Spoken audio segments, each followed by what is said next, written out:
Good evening. I hope you've enjoyed the day despite the fact that it's been a little dreary, a little gray, and yeah, a little foggy at times. Let's talk about it here, starting with the Providence Skycam.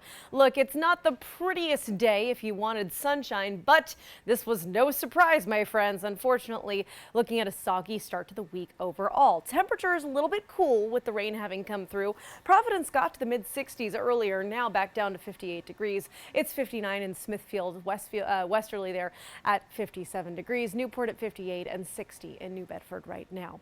Now, as we move through tonight, we are looking at more in the way of showers, but the heaviest rain has, for the most part, moved past us. We are still keeping an eye and an ear out for a thunderstorm or two, all thanks to this area of low pressure. If you've been listening to the forecast the last couple of days, you know what I'm about to say, but for those of you who are just joining, first of all, welcome. Sorry it's been so soggy, but it's because this area of low pressure doesn't want to go anywhere. It's like that unwanted dinner guest, you know, the one who sticks around way too long after dessert and you're so tired and you just want to go to bed and they're just there yapping all night. That's what this is. It just won't leave. Now, as it sits here and as it continues to spin, it brings more and more bands of moisture our way. Now, it is starting to weaken a little bit and eventually it'll get on its merry way. But until then, have the umbrella handy. I could say that this very moment for folks in Coventry, for example, as you head back toward Exeter, looking at parts of Aquidneck Island, as you head to Portsmouth, Middletown, Newport, you get the picture. Back down across Route 1, if you're in South Kingstown and Westerly, you've got those showers going on as well. Not the super heavy stuff,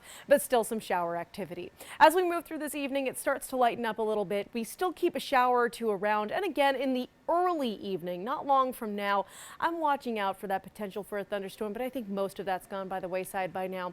Overnight tonight, it's mostly that shower or two, the clouds, and some dense patchy fog as well. Low beams, low speeds if you have to drive and you encounter the fog. Those high beams will do nothing to help you.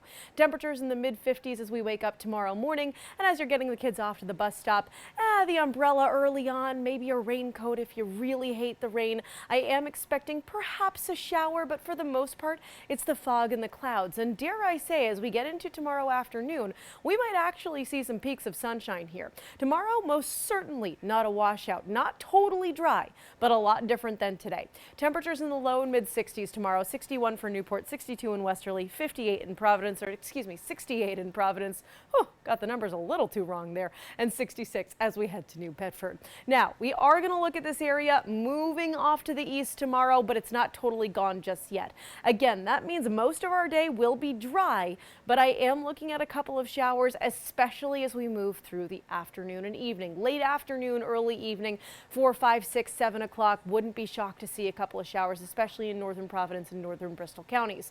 That is especially important for our friends heading to watch our IFC take on the Revolution tomorrow in the U.S. Open Cup.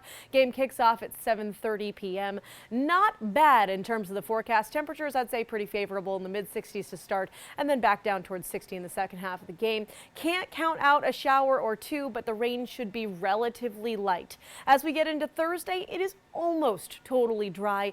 Can't count out a late night shower, or late evening shower, I should say, on Thursday. Low pressure comes back on Friday, bringing more rounds of showers. It's going to be kind of a soggy day again. However, this system is in and out a lot quicker than the one we're dealing with right now. Saturday, a couple showers to start the morning, but then we clear out in the afternoon. More sunshine the second half of the day, and the sun is abundant for Mother's Day and then the following Monday and Tuesday.